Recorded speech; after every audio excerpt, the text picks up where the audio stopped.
Senator Markey, thanks for making the time to talk with us today. So glad to be back with you. So we haven't talked really since the primary, but we're now, hard as it is to believe, a week away from the general election where you do face a Republican opponent, Kevin O'Connor. So we're chatting with both of you as we get ready for that. You and I have talked about this before, Senator Markey, but I'll put the question to you. If you win this race next week, as the national analysts think you will hit 50 years in Congress at the end of your next Senate term. Do you still feel the same excitement for the job after doing it for so many years? This is the most excited I've ever been. Donald Trump is the president of the United States.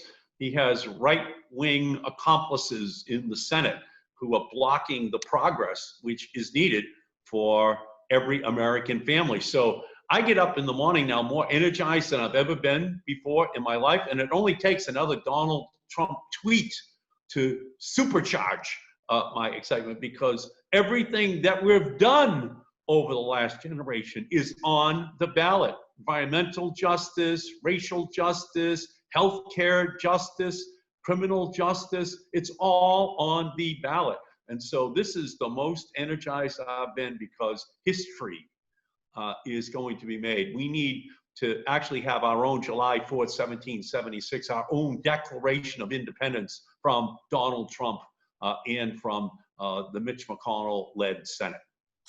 I have some policy questions for you, but I do have one question, if you could put on your analyst historian hat for a second. With the amount of time you've been on Capitol Hill, I'm just curious what the biggest change is when you think about what it was like when you got to Congress and what Congress is like today. What feels like the biggest change to you? The biggest change is that the Republican Party, which was much more moderate, is now controlled by a right-wing ideologue, not just in the White House, but in the Senate. And that's why this election is so important. There needs to be a correction in the country. We can't have a situation where there is one party that absolutely does not believe in government at all and attacks it on a daily basis.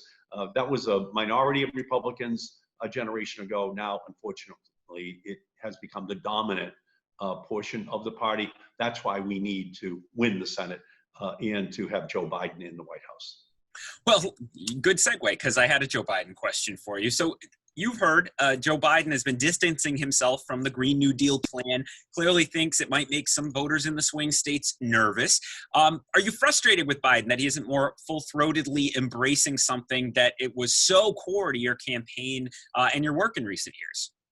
Well, the climate plan, which Joe Biden has now announced, is the boldest of any presidential candidate in history. And in fact, he asked my partner, Alexandria Ocasio-Cortez, to be part of the drafting of his new plan, along with Varshini Prakash, who is the head of the Sunrise Movement, this group of young people who have been the driving force in the attention which the Green New Deal, which climate change has received. So I'm actually very heartened by the Biden plan. And he actually has said that the Green New Deal is the framework from which his own plan has been derived. So I'm very optimistic about next year. And again, we have a denier-in-chief sitting in the Oval Office right now, Donald Trump, who must be removed so that this bold agenda can be implemented. You know, though, how hard it is to get any climate legislation through the Senate. And even if Democrats have a great night November 3rd, it would probably be a narrow majority, maybe a couple seats on the higher end. I mean, do you think there is a realistic path to pass climate legislation in 2021 if Democrats do have the Senate and the White House along with the House, but it's not with a supermajority like you had a decade ago? Well, my hope is that when Donald Trump loses, when Mitch McConnell is no longer the majority leader, that it may liberate some Republicans who actually believe in the science of climate change so that they can support fundamental change. But if they don't, again, I do believe that the filibuster has to be on the table. We have to be talking about getting rid of it so that we can put in place these bold, necessary structural changes in our country. The climate is absolutely a threat generationally that young people have responded to. And I think They have a big IOU that they should be able to call in next year, and I'm going to be a part of that. So I'm going to put this question when I talk to your opponent as well, so I'll put it to you. What do you see as the biggest difference between you and your opponent in Massachusetts, Kevin O'Connor?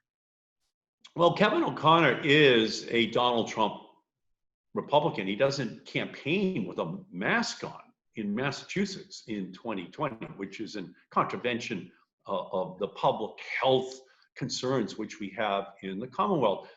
He says that he is going to be a supporter of Donald Trump, which means that on climate change, on health care, on civil liberties, he'll be providing an additional vote to Donald Trump on the floor of the United States Senate.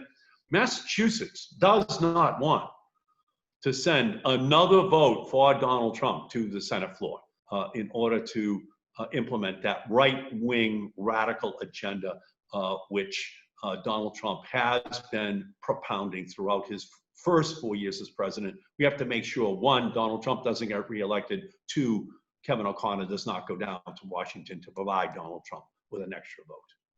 One of the issues where Mr. O'Connor's been criticizing you is around police, the police reform discussions, particularly the proposals to eliminate qualified immunity for officers. And look, police officers in just about every community that you represent, they may hear some of how you've been talking about the issue and say, well, wait, does Senator Markey think, all of us are bad, or has he become anti-police? How would you speak to a police officer listening to the discussion right now? How should they think their senator feels about them and their work? I would say that a good cop will be a better cop if we have more accountability. If we have a system by which if an individual police officer does murder another individual, such as the George Floyd case, that the family can't take action against that police officer. We need accountability, and I think the good cops will be protected if that's the system that we institute, that we put in place. And that's why Elizabeth Warren and I have introduced the repeal of qualified immunity in the Senate. Ayanna Pressley has done the same in the House. It's time for us to have a debate about an antiquated system that, by the way, is judicially created, not by statute, but by judicial decisions that gives unnecessary protections to public officials who have harmed innocent individuals in our society. Finally, I just want to ask you a more local question. I trooped around Attleboro with you, New Bedford with you, Fall River with you throughout the primary campaign. You were down here in Bristol County quite a bit. From the conversations you had and the work you've done as a senator, now that you represent all of us in Massachusetts, what is your biggest priority for the Bristol County, southeastern Massachusetts region that I cover in your next Senate term if you win?